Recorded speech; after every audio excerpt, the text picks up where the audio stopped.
They called it the Flying Fortress. But for the crews inside, it felt more like a flying coffin. At 25,000 feet, the cold could freeze your blood mid-air. Your oxygen mask might fail. Your fingers could snap off clearing a jammed gun. Flak bursts rocked the sky. Fighters swarmed like wasps. One hit, and the guy next to you vanished in fire. There was no safety, no comfort. Just steel, fear, and the endless scream of engines. This is the dark truth behind America's deadliest bomber, and why so few men ever made it home. On paper, the B-17 was untouchable. 4 engines, a 2,000-mile range, up to 8,000 pounds of bombs, and bristling with 13 Airborne 50-caliber machine guns, sticking out of every side like porcupine quills. It was big, loud, and built to take punishment. Stories spread of B-17 limping home with holes the size of trucks, wings shredded, fuselages torn open, still flying. That's how it earned the name, Flying Fortress. A symbol of American air power, a promise that our bombers would always get through. But that was the myth. The reality? The fortress bled. Aluminum skin offered little protection. Enemy fighters knew its blind spots. Flak didn't need a direct hit. A near miss could rip a man apart. The guns gave confidence, but not safety. The armour gave hope, but not survival. From the ground, the B-17 looked like an unstoppable war machine. From the inside, it felt like sitting in a tin can, waiting to die. Inside a B-17, comfort didn't exist. These bombers flew at altitudes up to 25,000 feet. But they weren't pressurised, so the air was thin and deadly cold. Minus 60 degrees Fahrenheit was normal, the kind of cold that made steel brittle and blood freeze. Every crewman wore an oxygen mask. Without it, you'd pass out in minutes. Stay unconscious too long. You died quietly, in your seat. Veterans remembered seeing guys slump over mid-flight. No screaming, just silence. If no one noticed in time, they never woke up. To fight the cold, they wore electrically heated flight suits. But those suits often failed. A broken wire meant frostbite, or worse. Bare skin touching metal could tear off instantly. Clearing a jammed gun, some gunners lost fingers doing it. The waist gunners stood at open windows, exposed to the full blast of Arctic wind. There was no insulation, no warmth, no mercy. Flying wasn't just dangerous, it was pure physical misery. Your body hurt, your breath froze, and you still had hours left in enemy skies. Before they even saw the enemy, men were already dying. To survive German fighters, B-17s had to fly in tight formations, shoulder to shoulder in the sky. That overlapping wall of guns created a deadly kill zone for anything that tried to break through. But forming up was its own kind of hell. Dozens of bombers took off in quick succession, every 30 seconds. One lifting off, another already rolling behind it. Visibility low, engines roaring. No room for error. In the chaos of forming up, collisions were common. Mid-air crashes, wingtip strikes, catastrophic pile-ups on icy runways. Over 2,800 airmen were killed just in training. No flak, no fighters, just formation flying. Once airborne, the formation itself was both armour and prison. Stray too far, and you were picked off by enemy fighters. Stay too close, and a single bump or engine failure could send you into another plane. And in combat, a hit to one bomber could send flaming debris straight into another, a chain reaction of metal and fire. All still locked in formation.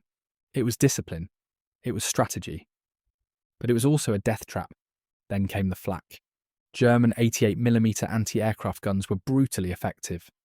They didn't need to hit you directly, just explode near your plane. Flak shells were set to burst at bomber altitude, sending razor-sharp shrapnel in every direction. Each one turned the sky into a floating minefield. You couldn't see them coming. Just the black puffs, dozens of them, bursting around you. Then the sound crack, boom, and a jolt. A scream in the intercom. Maybe someone's gone. Even a near miss could shred a wing, punch through the fuselage, or decapitate a crewman. The worst part, you had to fly straight through it. No weaving, no dodging. Just hold course, watch your altimeter, and hope today wasn't your day to die. Men saw planes next to them take direct hits and vanish in a flash, ripped apart mid-air. No parachutes, just falling wreckage. Every second in the flak zone stretched forever. You were trapped, helpless, watching the sky explode around you. It wasn't just deadly, It was psychological torture, because you never knew if the next burst had your name on it. If the flak didn't get you, the fighters would. German radar tracked incoming bomber formations early, and soon the sky would fill with Messerschmitt Bf-109s and Focke-Wulf Fw-190s swarming like hornets.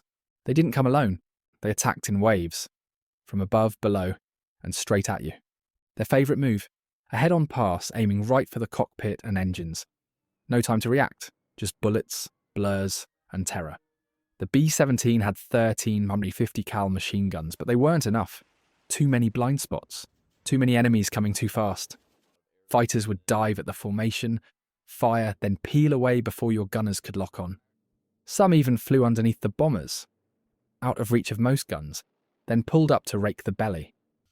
The ball turret gunner was your only hope down there, and if he was gone, you were blind. The fortress's armour was light. Its size made it an easy target. A lucky burst could rip off control surfaces or set the fuel tanks ablaze. Early in the war, bomber crews flew without fighter escorts. They thought the B-17s could defend themselves. They were wrong. Losses piled up. Entire groups wiped out. Only later did long-range P-51 Mustangs change the game, slashing through German fighters and giving bombers a fighting chance. But until then, every flight through German airspace was a meat grinder, and the enemy knew exactly where to hit.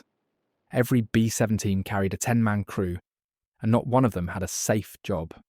Pilot and co-pilot up front, wrestling the controls through turbulence, flak, and blood-curdling impacts. Behind them, the navigator and bombardier hunched in a glass nose, totally exposed. No armour, just plexiglass between them and incoming fighters. Top turret gunner had a 360-degree view, and a big, shiny target on his head. Radio operator, crouched mid-fuselage, worked surrounded by cables and cold steel. If the plane caught fire, he was usually the first to burn. Then came the real horrors. Waist gunners stood in narrow open bays on either side of the fuselage, manning twin .50 cals. No seats, no armour. Their windows were wide open, wind howling, temperatures plummeting, flak whizzing past inches from their heads. And if the landing gear failed, they'd be crushed. Tail gunner was stuck in the back, alone, half kneeling on a cut-down bicycle seat. The last line of defence, and the first to die in a rear attack. But the worst job, ball turret gunner. Suspended beneath the plane in a tiny glass sphere, isolated from the rest of the crew. Cramped, claustrophobic. No parachute. There wasn't room. If the hydraulics failed, he couldn't rotate the turret to escape. If the landing gear didn't deploy, he'd be crushed on impact. And if the plane caught fire, he burned alive, trapped and screaming inside a coffin of glass and steel. They were all young, most under 25, fighting from tin compartments, flying through hell, hoping this wouldn't be their last mission. When a B-17 took a hit, the crew had seconds to decide, fight to stay airborne, or abandon ship. If the damage wasn't catastrophic, the pilot would try to nurse the bomber home, even on just 2 engines. Broken flaps, missing rudder, wounded men bleeding out inside. If it could fly, they flew, but sometimes that wasn't an option. When fire broke out or the plane started breaking apart mid-air, the order came fast. Bail out. Sounds simple. It wasn't. In panic, crew members had to grab parachutes, crawl through narrow hatches, avoid spinning debris. All while the bomber spiraled or burned. Many never made it. Ball turret gunners often couldn't escape at all. If the turret jammed, they were trapped, doomed to burn or be crushed on landing. Those who jumped faced a new nightmare. If you landed over enemy territory, capture was almost certain. In Europe, that meant prison camps. In the Pacific, it could mean torture or death. Some crews parachuted into the sea. Hypothermia killed fast. Rescue planes might never come. Others never got the chance. A direct flak burst could vaporize a bomber. 1 second it's there, the next, it's gone. No time to scream. No time to jump. Every man knew. One bad hit, and your fate could be sealed in seconds. No control. No mercy. No second chances. Flying a B-17 wasn't just dangerous, it was a death sentence on delay. During the height of the bombing campaigns, the average B-17 crewman had a 1 in 5 chance of not coming home from a mission. A 20% mortality rate, and that's just per flight. Crews were expected to complete 25 missions. Very few ever made it that far. Some units lost entire squadrons in a single day. Burned, shot down, vanished without a trace. By war's end, over 47,000 American airmen were killed in the European theatre alone. Tens of thousands more were wounded or taken prisoner. To put that in perspective, B-17 crews had a higher death rate than infantry in Europe, and 10 times higher than those fighting in the Pacific, and most of them were barely adults. Average age 22. Many were still teenagers, flying multi-ton bombers into flak and fighter fire, again and again. The psychological toll was brutal. Men came back changed, if they came back at all, haunted by the faces of crew who didn't make it, the ones they couldn't save. They weren't just statistics, they were kids in uniform pushed into the sky and often into the grave. So what kept them going? Why did they climb back into that frozen death trap day after day? It wasn't medals, it wasn't glory, it was each other. 10 men, locked inside a flying steel coffin. If one didn't show up, someone else had to take their place. And every man knew your odds were better if your crew flew together. They weren't superheroes, they were scared, exhausted, often half frozen. But they went anyway, because if they didn't bomb those factories, someone else would die fighting on the ground. Because the war wouldn't stop unless they made it stop. The B-17 missions weren't just strategy. They were sacrifice, paid in frostbite, fire and blood. Their legacy isn't in the machine. It's in the courage of the kids who flew it. Up where the air was thin, the flak was thick, and survival was never guaranteed. At 25,000 feet, above enemy lines, they faced death with steady hands and frozen breath. And they kept going. Not because they wanted to, because they had to.